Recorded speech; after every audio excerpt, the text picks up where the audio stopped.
Bonjour et bienvenue sur Radio UDEM. Il est 18h et vous écoutez le bulletin de nouvelles du lundi 9 mai présenté par Charlotte Simon. Petite forme pour la liberté de presse. Mercredi 4 mai, le directeur du Devoir, Brian Miles, a pris la parole lors d'une soirée-conférence portant sur la liberté de la presse organisée par le Devoir. Il a profité de cette tribune pour interpeller l'État sur son devoir de soutien pour contrecarrer les coupes budgétaires dues à la crise des médias et permettre à la presse de retrouver un peu de souffle.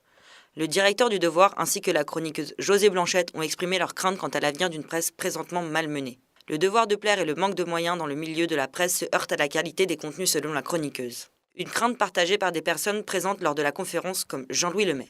De plus en plus, je constate qu'on a réduit les salles de presse, puis c'est les nouvelles assez superficielles qui qui circulent dans les médias. Comme un peu, comme l'a dit Mme Blanchette, des fois on creuse notre fosse quand on veut trop, on est trop perspicace, on va trop loin. La course au leadership du Parti québécois est lancée.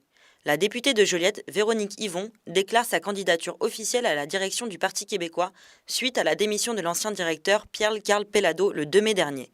Lundi, l'ex-ministre délégué à la Santé et aux services sociaux a commencé sa campagne en annonçant vouloir réinventer le parti et a confirmé la place centrale de la souveraineté dans son programme. Une de ses rivales pressenties, la députée péquiste de Vachon, Martine Ouellette.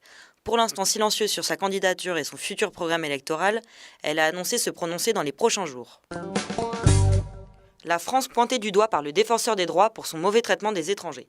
Dans un rapport publié lundi 9 mai, le défenseur des droits Jacques Tombon dénonce le manque d'accès des droits fondamentaux aux étrangers en France. La protection des enfants, l'accès à la santé, la délivrance des visas sont dans la ligne de mire du défenseur des droits. Dans son rapport, il se désole de l'inégalité de traitement entre nationaux et étrangers.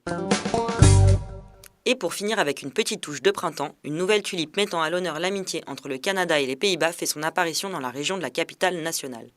La tulipe Canada 150 aux teintes blanches et rouges a été dévoilée lundi lors d'une cérémonie au Parc des Commissaires à Ottawa. Cette fleur arborant les couleurs du Canada est le fruit de 4 années de négociations et de travail entre la Commission de la capitale nationale et les Pays-Bas. Une collaboration symbolique donc, puisqu'en 1945, le peuple néerlandais avait offert au Canada 100 000 bulbes de tulipes pour leur soutien lors de la Seconde Guerre mondiale.